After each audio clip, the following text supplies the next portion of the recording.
Bapak Ibu serta saudara-saudari dimanapun Anda berada. Jumpa kembali dalam renungan harian GMI Ebenezer Palembang. Sukacita sekali bisa bertemu dengan Bapak Ibu pada pagi hari ini. Bersukacitalah karena Tuhan selalu baik dalam hidup kita. Mari kita berdoa. Bapa di sorga, terima kasih untuk hari yang baru yang Kau berikan untuk kami nikmati. Kami mau melakukan aktivitas, tapi sebelumnya kami mau mendengar suara-Mu. Di dalam dan demi Yesus Kristus kami berdoa dan mengucap syukur. Amin. Bapak, Ibu, serta saudara-saudari, pagi ini kita akan bersama-sama merenungkan satu tema firman Tuhan, yaitu tentang upah mengikut Tuhan. Ada Presiden Amerika Serikat pernah berkata begini, jangan kau tanya apa yang bisa negara berikan padamu, tapi bertanyalah apa yang bisa kau berikan untuk negara. Bapak, Ibu, serta saudara-saudari, setiap orang pasti menuntut hak. Lebih dulu menuntut hak daripada kewajiban. Lalu Bapak, Ibu, serta saudara-saudari, kalau kita bicara soal upah, dalam dunia kerja, upah itu dituntut secara profesional. Orang yang kerja, punya kemampuan, punya skill di satu perusahaan, dituntut bekerja secara profesional. Kalau dia bekerja secara profesional, dia juga akan memperoleh upah. Upah atau gaji yang dia dapatkan sesuai dengan kemampuan dia, sesuai dengan skill dia, dan juga sesuai dengan pengalaman selama dia kerja. Itulah di dunia kerja. Upah di dunia kerja itu juga ada standar minimum. Standar upah minimum kerja pemerintah sudah tentukan bagi kita rakyat Indonesia. Lalu upah minimum juga di berbagai daerah bermacam-macam. Kalau upah di Jakarta mungkin UMR-nya lebih tinggi daripada kota Palembang. Nah, ini dalam dunia kerja. Kalau kita bicara upah dalam dunia pelayanan, banyak orang berpikir, kok rasanya nggak enak bicara upah di dalam pelayanan. Pelayanan itu kan harus tulus, harus memberi. Lalu dalam pelayanan tidak boleh hitung-hitungan, tidak boleh memikirkan upah. Nah, hari ini firman Tuhan ingatkan kepada kita dalam Matius pasal 19 ayat 27. Demikian bunyi firman Tuhan.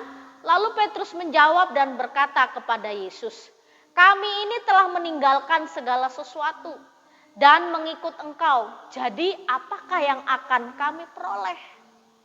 Petrus bertanya kepada Tuhan Yesus, Tuhan, kami sudah tinggalkan pekerjaan kami.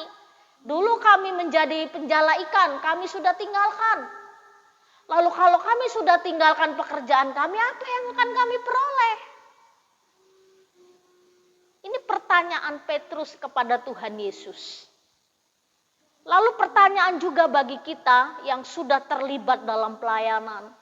Bapak Ibu mungkin sebagai aktivis, sebagai majelis, sebagai guru sekolah minggu, sudah bertahun-tahun bergulat dalam pelayanan. Sebenarnya upah saya apa sih melayani Tuhan? Kalau di dunia kerja upahnya nyata, tapi kalau dunia pelayanan, seolah-olah itu lebih banyak berkorban daripada upah. Mungkin kita segan bertanya, apa upah saya dalam dunia pelayanan? Petrus mempertanyakan itu kepada Tuhan Yesus. Lalu Tuhan Yesus katakan apa Bapak Ibu? Apa yang kau tinggalkan? Hartamu, kekayaanmu, orang tuamu akan kulipat gandakan menjadi 100 kali lipat.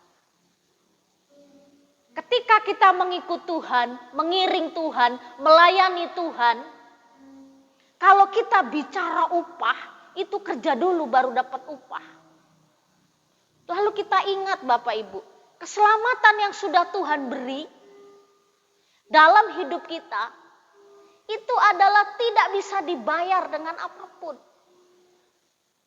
Jadi ketika kita melayani, banyak orang juga berpikir melayani itu hanya di dalam gereja saja, lingkup gereja, lingkup dunia dunia pelayanan itu hanya ada di dalam dunia gereja.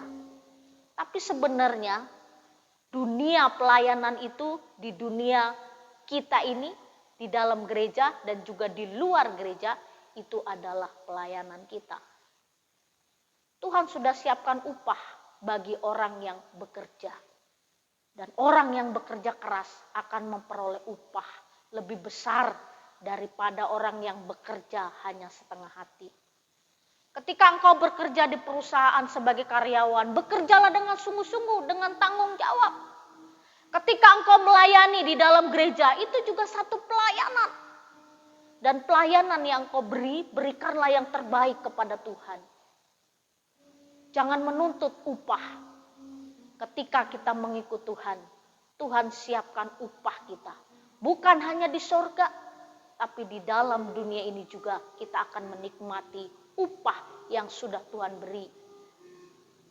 Mari kita bekerja bukan hanya memikirkan upah. Lakukan bekerja dengan sungguh-sungguh, dengan sepenuh hati, dengan penuh tanggung jawab. Maka segala hal yang kita perlukan, kebutuhan kita, Tuhan sediakan. Kiranya Tuhan menolong kita, supaya kita tidak terus menuntut upah. Tapi apa yang bisa ku beri kepada Tuhan.